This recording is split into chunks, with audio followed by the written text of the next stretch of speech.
Welcome to another week look into satire in pop culture. And this week I'm looking at Black Book, chapters 25 through the end of the book. Okay, so starting off with some notes that I have. Number one, Buck asks Rose, Ellen, Jake, and Brian to convince the waiter that they're not paying, which is another playful skill and some more playful skills that I would have liked to have seen played out throughout the book. They didn't actually do it. They just kind of ran. They didn't convince the waiter. They just kind of escaped.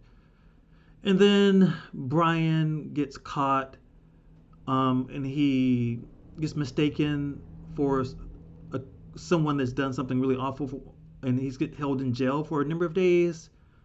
That scene, that segment, it didn't really work for me. And to be honest, the whole book didn't really work for me. As far as my anticipation for reading it for satire, um, it just didn't work for me. I wouldn't put this on my list of a book to read for satire. I wouldn't say I definitely didn't like this book, but it wasn't what I was looking for, and that's totally fine. It really is because you have to read things to decide if you like it or not, if it's going to work, and it's not something that I would at this moment teach as satire. So yeah, then my second note is Brian is in a detention center for a while. Um, Number three, Rose will interview for the position since Brian's in the detention center. This seems too cliche and predictable for me. When Rose is gets the position. Um, Number four, moved. Buck was moved by his mom's advice to help others and to start the Happy Campers, and I thought that was a nice touch. Um, that he was reminded of his mom because he didn't really want to start the Happy Campers. Number five, Brian was released from jail. Um, I guess I can't get over how cliche its book feels to me, but that's okay. Number six, I wonder what happened to Mr. Rawlings. So that was when I was reading. I just kind of took that note, and later on, you'll definitely find out what happens to Mr. Rawlings. So number seven, um, as I didn't buy into Buck's turn to evil capitalist, I'm not buying into his transition back to original self, if that's indeed what's happening. So I didn't really buy into this transitions of this book.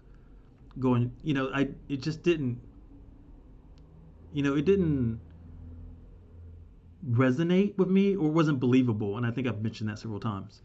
I found Soraya and Jason to be very gullible to go back with Jason.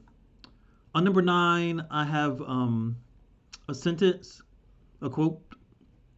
Once you learn how to sell, to truly sell, anything is possible. That's the quote. And then there's a meta part, and the meta part says, quote that last sentence. That's the meta part. Number 10, Buck lives as a prisoner.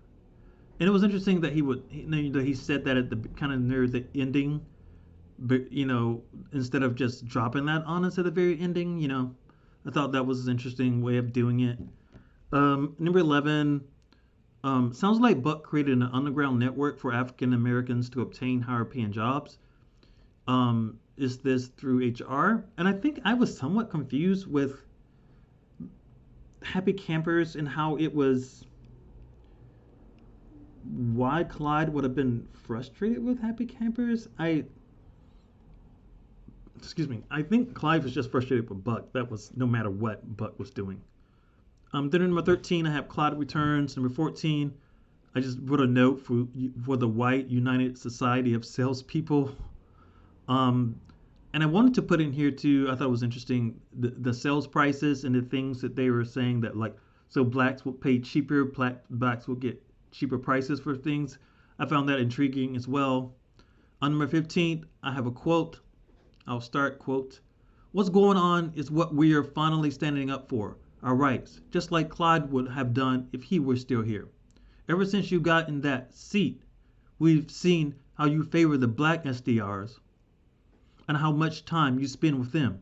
White lives matters too, unquote, which I found very heavy because I know some friends, and then even it seems in society and in general that if you say white lives matter, that can be contentious. So it was interesting that that was a part of the novel here, and it would have been interesting to see that go further. I don't know. I mean, like, I don't want to get like I want to stay on topic. At the same time, it I think so much more could have been done with this book. But who am I to say like this thing is big time? And this guy's this book is big, but I just feel like it could have been more. And I feel weird for saying that. Number 16, I have a meta quote. Quote, reader, life, like sales, comes with an endless amount of opportunities to do the wrong thing to win. But understand that whether you take those opportunities or not, consequences still follow, and they won't always be in your favor. Unquote, and I agree with that.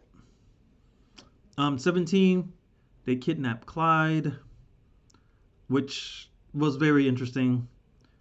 At that point, the book kind of got really weird and silly, to me anyway. Number 18, Trey died. Then 19, we found out Trey sought revenge for what Buck did to Mr. Rawlings. And then 20,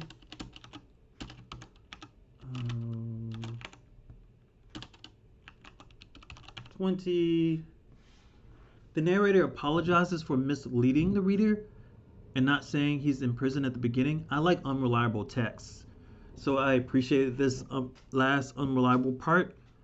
I think that's probably about everything that I have to say. So again, I'm happy that I read the book. I don't think that I would read it in a community college setting. I do think a second reading will help me see more of the satire. I do think there is some satire. It's not the type of satire that I'm accustomed to seeing, or for that matter, that I appreciate. And I think that's something that I need to learn to like, okay, I can observe satire, but not necessarily be my type of satire. Okay, I guess that's about all. So I think next week is our last week if you can mistaking me. Next week would be the 24th, 25th to 6th to 7th. I'm not sure if let me know. So well, then I don't know if I'll be able to get to another book, but what I plan on doing is at least coming with some kind of, I don't want to say that portfolio word, but maybe a portfolio of things that I would use in a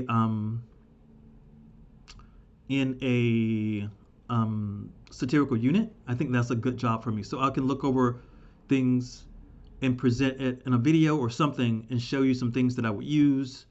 And this will be an opportunity for me to just kind of like pull things from this unit or from this class, and to pull things from like some music, some comedy sketches, some other things that I would use. So that's how I would like to end if next week's our last meeting. Okay, but I've enjoyed the book. I want to make sure. I mean, I've enjoyed the experience, I should say. And the book has been okay, but I really enjoy the experience. Like I love reading, and finding out what's not going to work is part of the deal. And I will look forward. I would totally read something else by this author, though. That's for sure. Okay, because I like this author's style. Okay, all right. Thank you, and I hope you have it in an awesome week. Okay, goodbye.